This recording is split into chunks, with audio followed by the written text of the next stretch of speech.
Bom dia, boa tarde, boa noite, boa madrugada, suave. Mais uma aula de Geografia Física.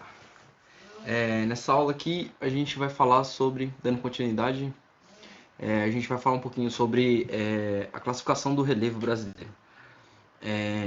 Essa classificação do relevo brasileiro, ela, não que o relevo ele tenha mudado durante essas classificações, mas que elas foram sendo aprofundadas durante o tempo, principalmente por esses três professores, que são professores que eles são muito importantes para a geografia brasileira, que é o professor Haroldo de Azevedo, o professor Aziz Abissaber e o professor Joniger Ross.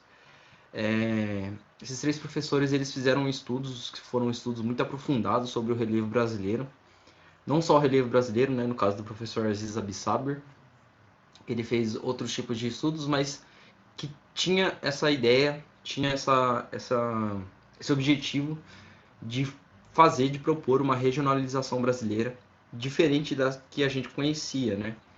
Então,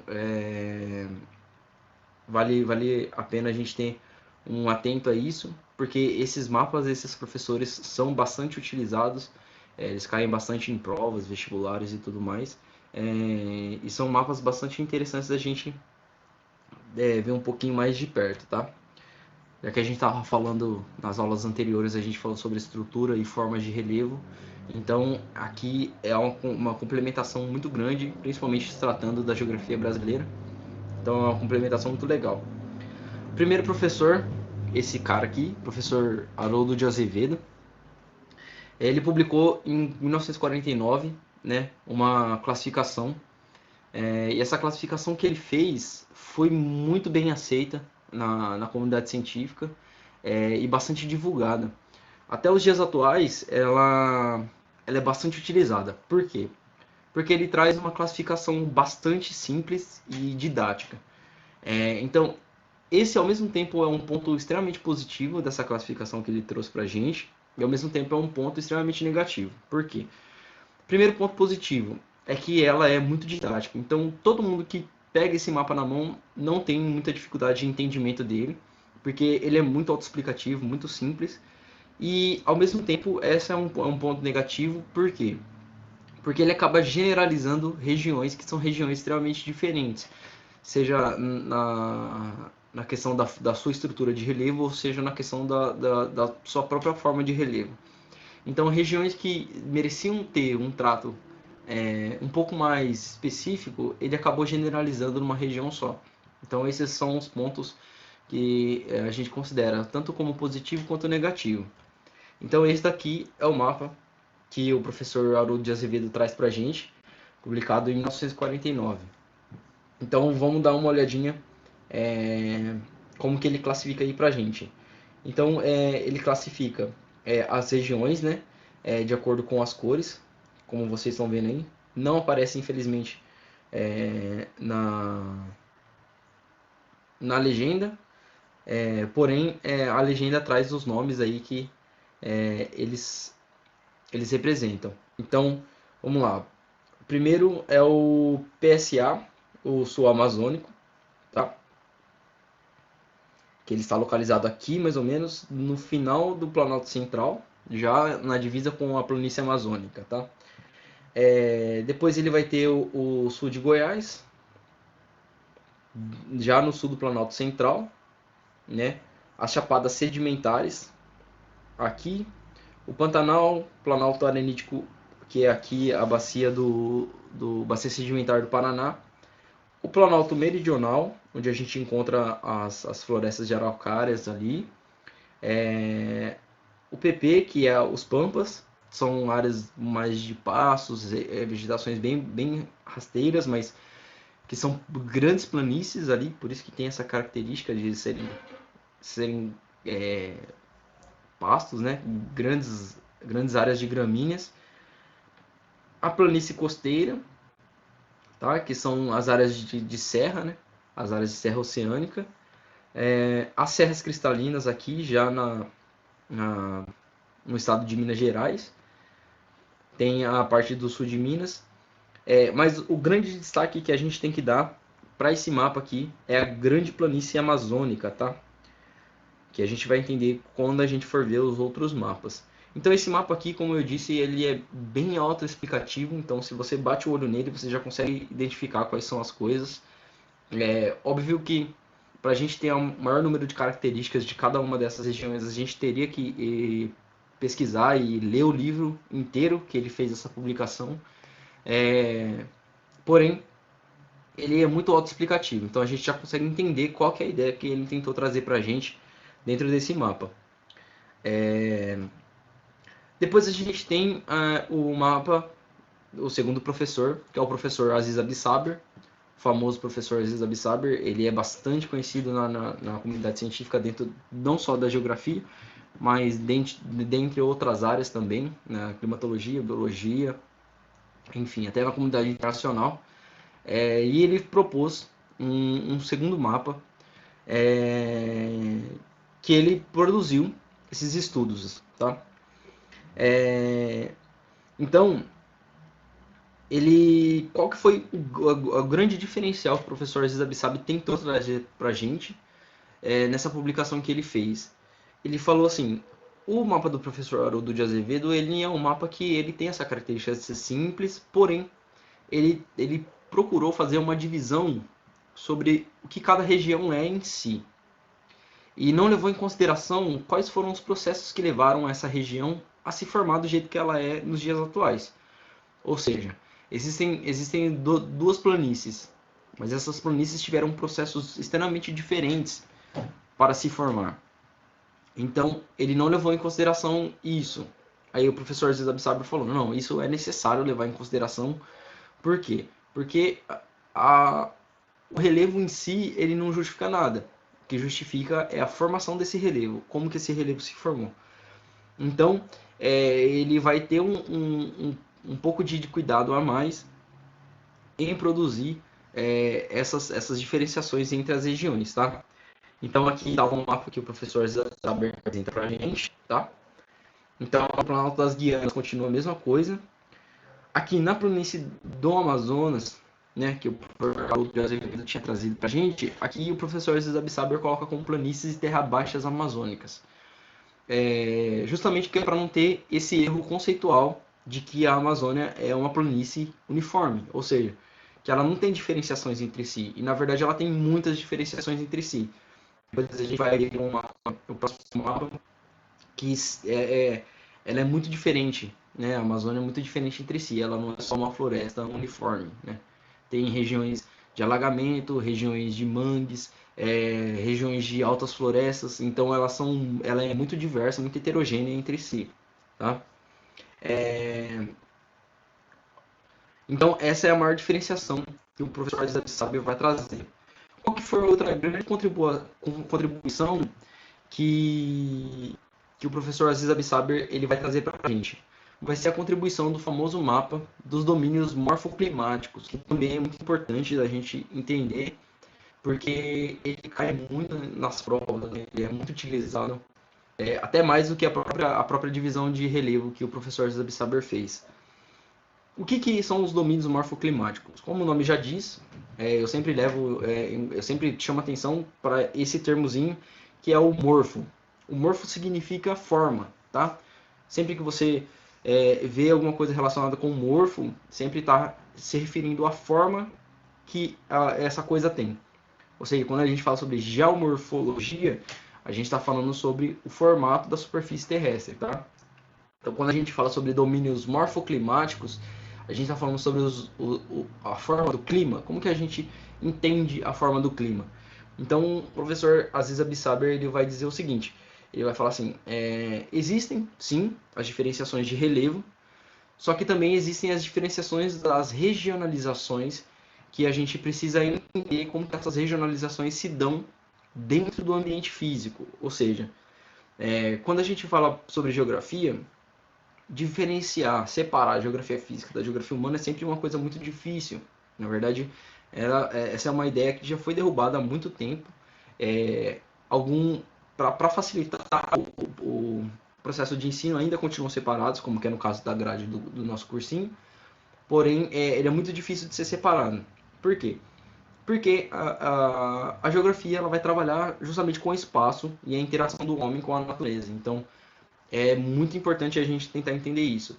E o professor Zizab Saber, nesse mapeamento, ele vai trazer não só a questão do relevo, mas a questão do clima e a questão da vegetação.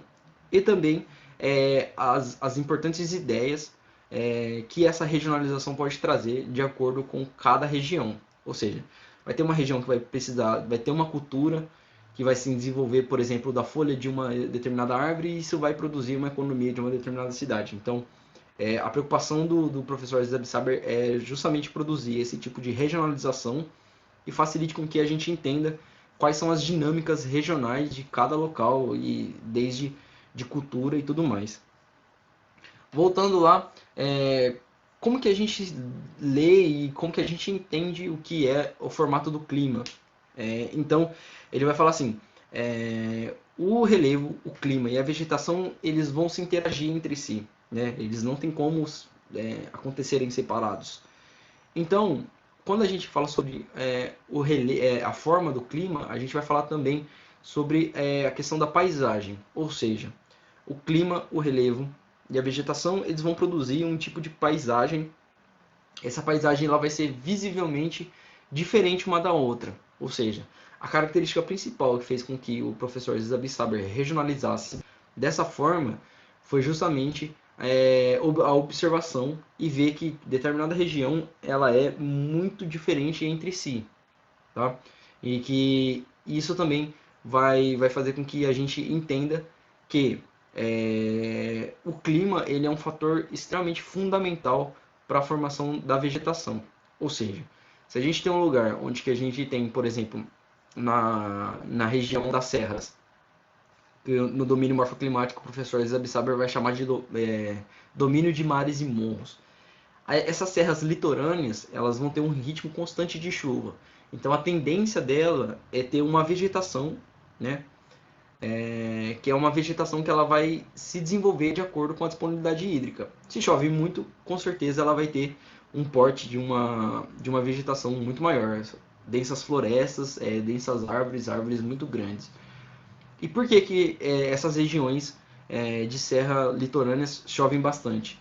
Porque existe uma barreira natural ali, que é uma barreira que é a própria serra. Ou seja, quando chega as grandes massas de ar, que são massas de ar úmidas que vêm do oceano, elas têm uma certa dificuldade em adentrar o continente brasileiro por causa dessas serras. Então, se vem essas massas de ar com bastante carregadas de bastante umidade, elas vão parar ali e, consequentemente, elas vão chover ali naquela região.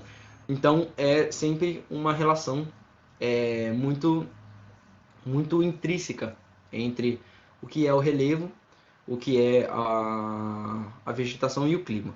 Outro exemplo que a gente pode dar também é a região árida lá do Nordeste, em que a gente vai ver, eu trouxe uma foto aqui, a gente vai ver que a paisagem dessa região ela tem uma paisagem muito característica de uma região onde que não tem uma disponibilidade hídrica, não tem um regime de chuvas muito abundante, então a região, a vegetação consequentemente ela vai se desenvolver de acordo com essa disponibilidade hídrica.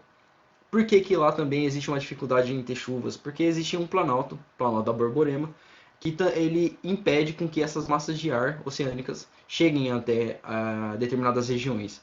O Nordeste inteiro ele não é árido, existem faixas, tanto a faixa litorânea quanto a faixa mais próxima da região norte. Elas são áreas hoje que têm uma disponibilidade hídrica maior, porém a faixa árida ali de extrema seca da região Nordeste, ela vai sofrer essa dificuldade com essa interação entre tanto a disponibilidade hídrica, do clima, das chuvas, quanto também a questão do relevo e da vegetação, tá? Então aqui eu trouxe dois mapinhas, um mapinha do lado esquerdo, ele traz os biomas, tá? E um mapinha aqui do lado direito, ele vai trazer os domínios morfoclimáticos do professor Aziz Abissaber. Então vamos só para a gente entender um pouco como funciona essa regionalização que o professor trouxe para a gente.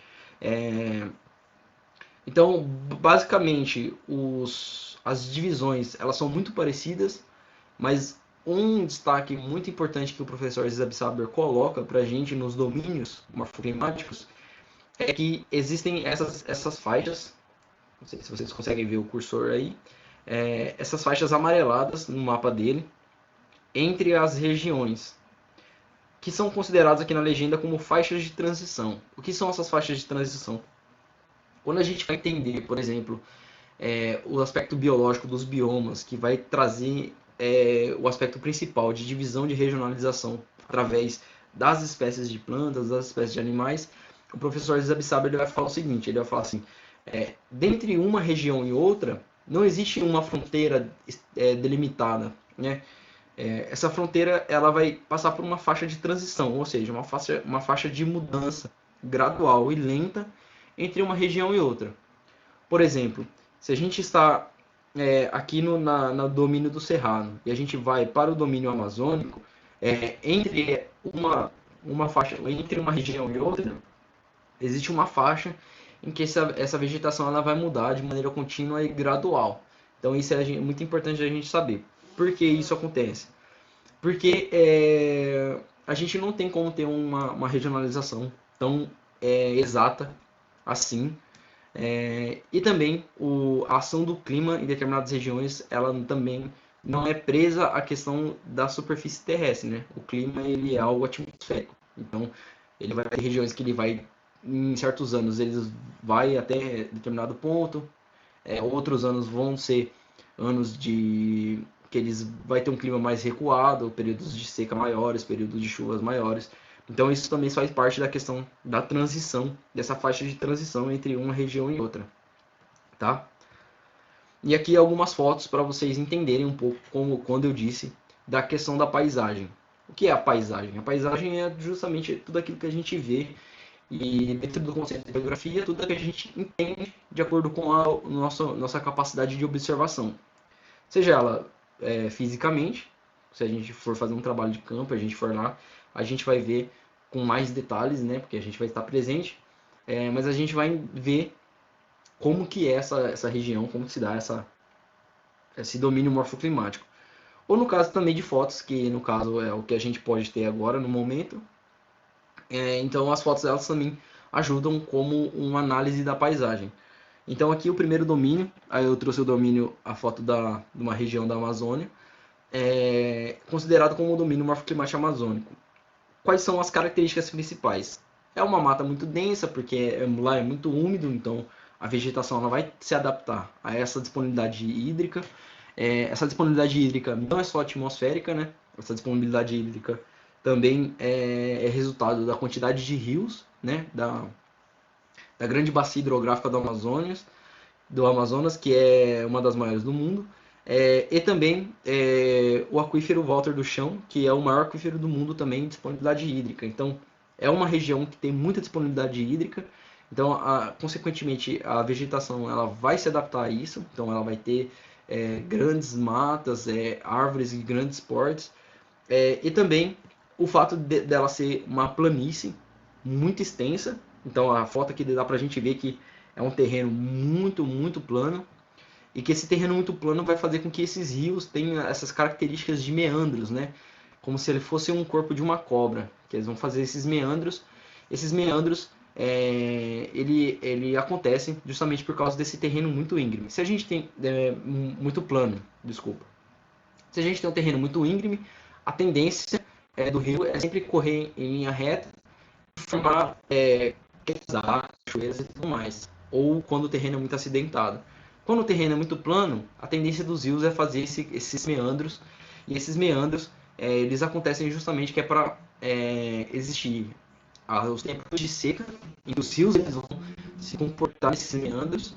E quando existem épocas de cheia, vai ter as áreas de alagamento na lateral desse rio, né? Onde vai ter onde que esses meandros eles vão acabar sendo ignorados e o rio vai sofrer um processo de enchente. Mas se a gente observar essa foto, o domínio morfoclimático amazônico ele é muito característico de si. O próximo aqui, essa foto não está com qualidade muito boa, espero que vocês estejam vendo aqui no slide, acho que é para conta, não sei. Que é no caso do domínio morfoclimático do Cerrado. Lá no Cerrado a gente sabe que existe uma certa disponibilidade hídrica por causa das chuvas e bastante nascentes de rios.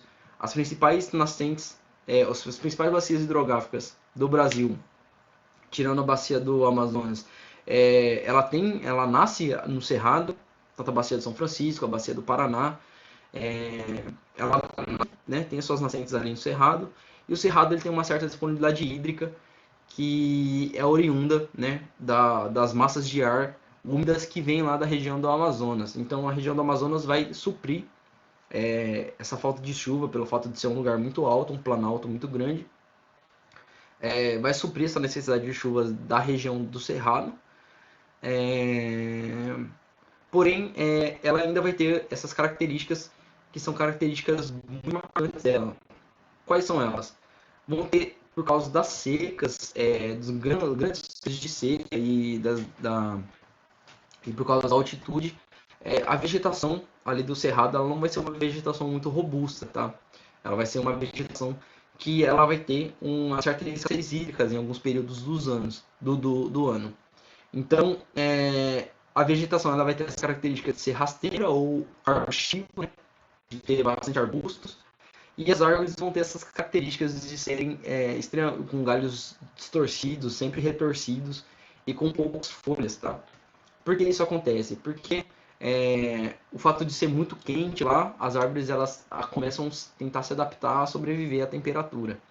E não só a temperatura, mas também a questão das queimadas, que no Cerrado é algo natural, porém a quantidade de queimadas que acontecem nos últimos anos obviamente foi acelerada pela ação humana, porém ainda as árvores do cerrado, a vegetação do cerrado tem a capacidade de sobreviver a essas queimadas através dessas características que essa vegetação ela tem. Aqui no domínio morfoclimático dos mares e morros, que é considerado basicamente como se fosse a Mata Atlântica. Por que chama mares de morros, né? É porque justamente são as áreas de serra, e essas áreas de serra onde vai ter essa característica de ter essa vegetação um pouco mais densa, tá? Vocês vão ver aqui na foto que tem regiões, grandes áreas de vegetação densa, por causa justamente da disponibilidade hídrica. Porém, ela não tem, ela não é uma planície muito extensa como se fosse a planície amazônica. Então, são regiões de relevo mais acidentado, porém ainda tem a característica de uma disponibilidade hídrica muito grande, e também a vegetação vai ser muito densa por causa disso. Outra característica, aqui na foto não aparece, mas a característica da gente tem sobre mares de morros, é que pelo fato do terreno ser muito íngreme, os rios eles vão ter sempre características de serem rios que têm uma pressão de escoamento de água muito forte, ou formações até de cachoeiras e quedas d'água, tá? Então esse é o domínio morfoclimático mares de morros. Domínio morfoclimático da Caatinga, que no caso a maior característica igual eu falei, é a região árida do Nordeste. Então, as características da sua vegetação é uma vegetação extremamente, não digo simples, mas ela vai ser uma vegetação que ela vai ter essa característica de conseguir sobreviver grandes períodos de seca, com uma escassez hídrica muito grande. Então é muito fácil achar árvores que não tenha grande porte e também muitas quantidades de cactos, tá? Então essa vai ser mais ou menos a característica ali dos domínios morfoclimáticos da Caatinga. Domínios morfoclimáticos das araucárias, que é mais ou menos da região sul aqui, que começa desde o estado do Paraná e vai até a partir do estado do Rio Grande do Sul. E ela chama domínios morfoclimáticos das araucárias, porque ela vai ter as araucárias como tá aqui, como a principal vegetação dessa região, né? E o domínio morfoclimático das pradarias, que são os grandes pampas, né? Presentes ali no Rio Grande do Sul. Grandes gramados. E depois, o próximo e último mapeamento, né, de relevo foi feito pelo professor Jurandir Ross. O professor Jurandir Ross ainda é vivo, dentre os três é o único vivo. O professor Jurandir Ross ainda é professor da USP. E em 1989, ele pega esse material todo produzido pelo professor Aziz Abissaber, mais o RADAN, que é o reconhecimento de recursos minerais através de radar, e juntando todas essas informações que ele tinha, ele aprofundou mais sua pesquisa e ele conseguiu disponibilizar, fazer uma nova classificação de relevo que o Brasil tem. Essa classificação que ele tem, que ele traz para a gente, é uma classificação muito detalhada, então ela é muito difícil de ser usada com bastante amplitude, justamente por causa disso. Então, ou seja, escolas, a proposta pedagógica, é sempre muito complicado utilizar esse mapa, porque mapa ele tem muita coisa mesmo. Vocês vão ver aqui que eu vou ler bastante slide aqui. Espero que vocês tenham paciência, mas que é um mapa que ele tem muitas características que são características que precisam ser levadas em consideração. Então, qual que é a proposta desse mapa? Esse mapa ele tem uma proposta de ser como se fosse um guia, né? Você não precisa decorar ele inteiro e tudo mais, mas é sempre bom ter conhecimento sobre ele e sempre que tiver alguma dúvida, recorrer a ele como se ele fosse um dicionário mesmo e não decorar ele inteiro, porque é muita coisa e, enfim, acho que nem o professor Júnior de Ross tem ele decorado. Aqui está o mapa. Eu acredito que a minha câmera esteja pegando parte da legenda, mas eu vou estar disponibilizando esse slide para vocês. Eu coloquei assim desse tamanho, não deu para diminuir, porque se eu diminuísse eu não ia conseguir, vocês não iam conseguir ter uma visão muito legal dele. Ele ia acabar distorcendo um pouco. Mas o slide vai estar disponibilizado lá para vocês, então não se preocupem, vocês vão conseguir ver certinho a legenda inteira. Então ele divide basicamente em planaltos, depressões e planícies. Só que essa divisão ela é muito mais minuciosa, tá?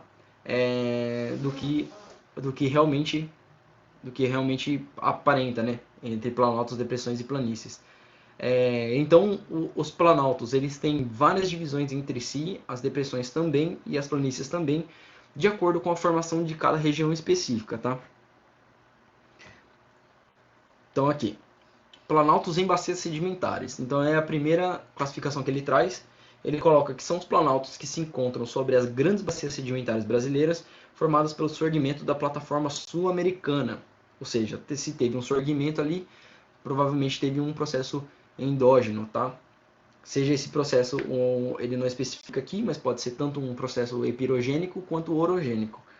Uma característica comum a esses planaltos é o fato de eles serem circuncisados por cuestas e depressões periféricas.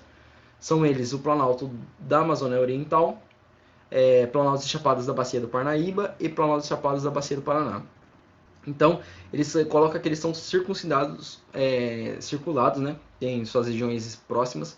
Eles são por cuestas e depressões periféricas, ou seja, são grandes costas muito íngremes, né, como se fossem paredões, e as depressões periféricas são as depressões que acontecem ali no seu entorno. Por isso que ele também é classificado como um planalto, ou seja, é uma região muito alta dentro de uma bacia sedimentar. No caso, ele coloca aqui, são esses pequenos planaltos, tá?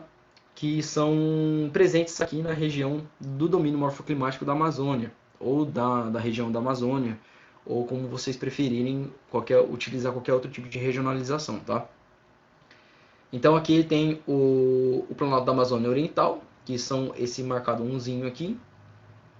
Aqui tem um Planalto da Bacia do Parnaíba, que é o 2 aqui, que são divididos em 3 áreas. E também tem esse planalto aqui, que é o Planalto da Bacia do Paraná, que é onde que a gente está localizado, tá? Tanto vocês aí em Franca quanto eu aqui na minha cidade, nós estamos na Bacia do Paraná. Franca está um pouquinho mais distante aqui, porém a bacia sedimentar é a mesma, tá? Depois ele coloca planaltos em intrusões e coberturas residuais da plataforma. Estão localizados sobre terrenos mais antigos, principalmente os residuais sul e norte amazônicos, que são sustentados por estruturas rochosas mais existentes, ou seja, rochas ígneas e metamórficas. Os planaltos e chapadas do Pareci são sustentados por coberturas sedimentares que não constituem uma bacia sedimentar, sendo residuais. Ou seja, quando a gente falou lá nas aulas passadas sobre os crátons, aqui é um exemplo de um cráton em si, que é uma grande estrutura rochosa, uma rocha extremamente resistente, porém ela tem uma cobertura residual ali, que por algum motivo ela surgiu, mas a sua cobertura ainda continuou se manteve em cima desse grande maciço rochoso, tá? Então ele coloca aqui como o Planalto e Chapadas dos Parecis, que é o número 4. Deixa eu achar aqui. No sul da região amazônica. Os planaltos residuais do norte amazônicos, tá? Que aqui é no Grande Escudo das Guianas. São os picos mais altos, né, do Brasil em questão de altimetria. E também os planaltos residuais do sul amazônicos, que são os CISC. Então, são essas regiões dadas com essas intrusões e coberturas residuais de plataforma, tá? São grandes plataformas, porém elas estão recobertas por alguns resíduos, tá? Muito antigos. Planalto em núcleos cristalinos e arqueados. São os planaltos da Borborema, Sul e Rio Grandense, ambos sobre o cinturão orogênico atlântico. Sofreram processos de sorgimento diferenciados durante a epirogênese da plataforma sul-americana. Desse modo, se comportam como maciços antigos, sustentados no relevo, mais elevados, com uma estrutura rochosa resistente. Então aqui são os cinturões orogênicos, planaltos das serras... Não, desculpa. Núcleos cristalinos arqueados. Então aqui coloca o planalto da Borborema, esse planalto aqui, o 10, e o planalto sul-rio-grandense, que é o 11 aqui embaixo. Então são esses dois planaltos que têm as mesmas características de serem núcleos cristalinos arqueados. O que são esses núcleos cristalinos? São escudos cristalinos que eles estão presentes ali, eles estão expostos, né? Houve um afloramento rochoso, porém eles têm essa característica de serem arqueados, que eles estão em lugares estratégicos, que eles têm uma ação do clima diferenciada. E aqui os cinturões orogênicos são sustentados pelos dobramentos antigos do território brasileiro, estruturas formadas do pré-cambriano e que já estavam bastante desgastadas na época do surgimento da plataforma sul-americana. Ou seja, houve aquele processo orogênico, né, que resulta no surgimento de várias cadeias montanhosas, porém pelo fato dele ser antigo, um dobramento antigo, ele tem seus pontos, né, seus pontos de altitude muito menores do que, por exemplo, a Cordilheira dos Andes ou a Cordilheira do Himalaia. Por que eles são mais baixos do que os dobramentos modernos? É porque eles estão há mais tempos expostos às ações climáticas. Então, as ações climáticas vão fazer com que esses picos muito altos vão se degradando durante o tempo e vão abaixando o seu nível. Porém, graças a esses movimentos, foram colocados a níveis altimétricos mais elevados, além de sofrerem enfraquecimentos que deram origem a novas formas de relevo, como o Vale do Paraíba. Por serem formados de estruturas dobradas, apresentam alinhamentos da Serra do Mar, da Mantiqueira e do Espinhaço. São eles os planaltos e serras do Atlântico Leste e Sudeste, planaltos e serras de Goiás e Minas, e serras do Alto do Paraguai.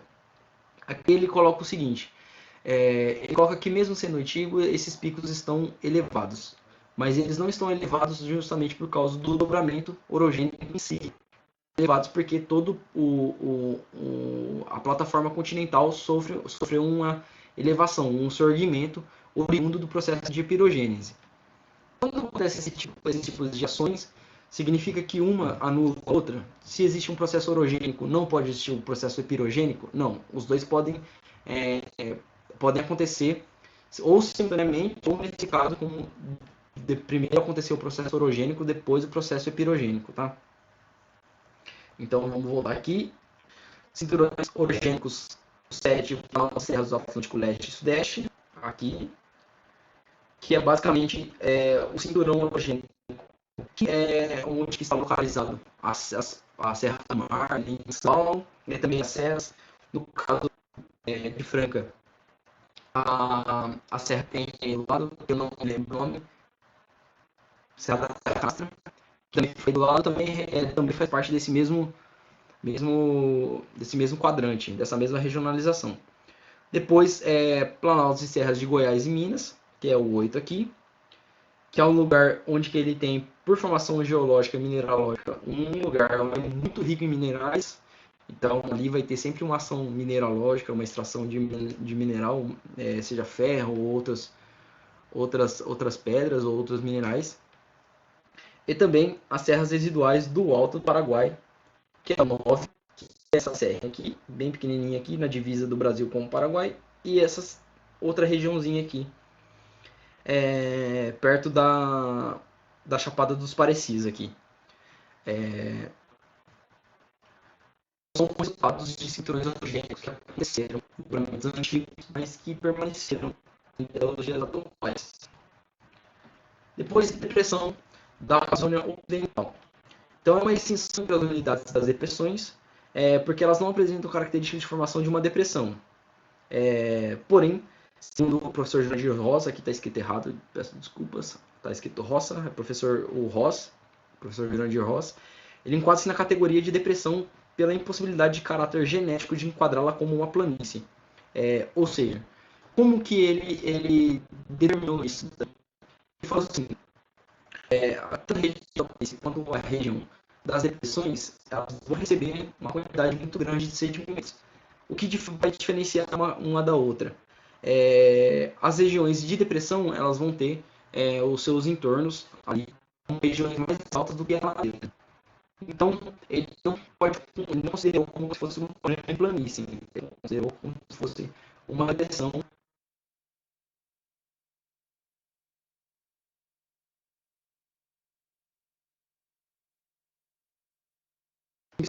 Partezinha aqui.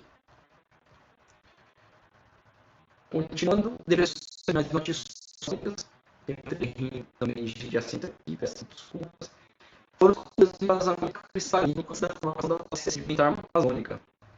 Posteriormente, foi seguido o processo de pirogênese da plataforma sul-americana e os sedimentos sobre ela foram depositados e retirados pelo desgaste das forças exógenas. Ou seja, eram fissuras, né, que ou o escoamento de água proporcionou, ou outros tipos de ações exógenas. Aí houve a formação da bacia sedimentar, porém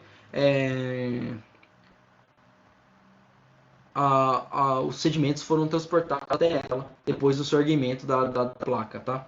Então é a depressão marginal norte-americana e depressão sul, que é a 13, região 13 aqui, que fica bem ao norte da região amazônica, e a 14, que fica na parte sul da região amazônica. Lembrando sempre que, se vocês perceberem, as regiões do entorno sempre são regiões mais altas, por isso que são considerados como depressões, tá? Continuando, depressão sertaneja ou do São Francisco. Estende-se do norte de Minas em direção ao nordeste, até ocupar uma grande parte das terras dessa região brasileira. Circunda totalmente o Planalto do Borborema, separando do Planalto da Bacia Sedimentar do Parnaíba e das planícies litorâneas do Nordeste. É concorrência de Inselbergs, que são os relevos residuais, os quais apresentam maior resistência ao processo erosivo, cujo exemplo é a Chapada do Araripe, interior do Pernambuco e do... Então, essas regiões que ele coloca como Inselbergs são regiões onde que elas vão ainda se manter como morros testemunhos, né? Testemunhos. São esses morros que eles conseguem resistir ao tempo e aos processos exógenos. Então, toda a área no entorno ela vai ser desgastada, mas esses morros em si eles vão ainda permanecer. Ele coloca aqui como a 19 aqui, que é a sertaneja de São Francisco. Tá? Então, ele pega desde Minas Gerais aqui e vai até o Nordeste dessa região. Ele coloca como parte da mesma coisa, né? Depois, a planície do Rio Amazonas ficou bastante reduzida em relação ao que se pensava antes, pois abrange somente áreas de deposição de sedimentos, ou seja, faixas que acompanham o leito do Rio Amazonas e os baixos cursos dos seus afluentes. Porém, na região da ilha de Marajó, a planície se alarga sem esse ponto de maior extensão. Quando eu falei para vocês na aula anterior que o que diferencia o planalto da planície é justamente a deposição de sedimentos, ou seja, o planalto ele vai ceder sedimentos e a planície vai receber sedimentos. Na questão da planície do Amazonas é justamente esse ponto que ele coloca como principal. Então aqui já é a planície do Amazonas, acho que minha câmera deve estar cobrindo a legenda, mas é a região 23, então ela vai circundar, tá? Vai ser uma planície que vai circundar todo o Rio Amazonas. e vai ser ali que ela vai receber os seus sedimentos, tá? Então, ela vai ser um grande receptor de sedimentos. A grande planície do Pantanal, que essa não tem nenhum segredo, ela vai estar localizada aqui na parte 26 aqui. Essa planície do Pantanal, ela é uma planície de extremo alagamento, justamente porque ela realmente é uma planície muito extensa, né?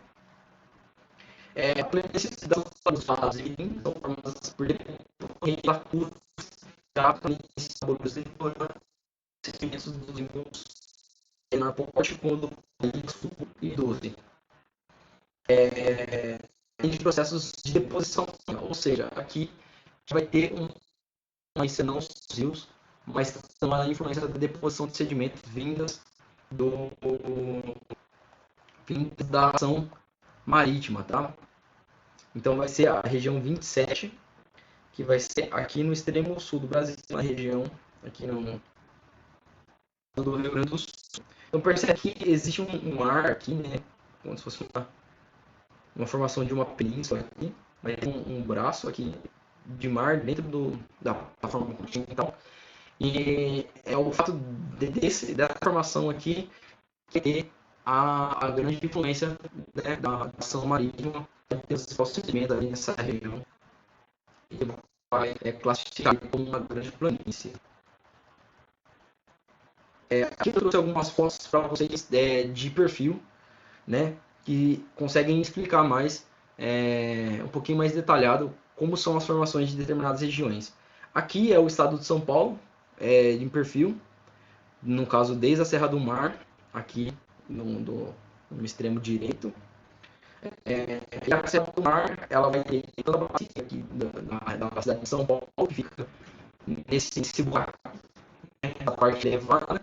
Depois a gente vai ter essa formação, esse decaimento até o interior da bacia sedimentar do Paraná. Então, esse aqui é uma formação que vai mostrar vários perfis das formações rochosas, tá? Então, cada perfil desse ele vai ter formação específica diferente. Até a coisa do Botucatu está sendo representada aqui, a coisa de Botucatu. Quem for para Botucatu lá vai ter a oportunidade de ver isso pessoalmente. É uma coisa, um grande paredão. Ele causa, ele faz essa falha na formação da bacia sedimentar do Paraná. Tá?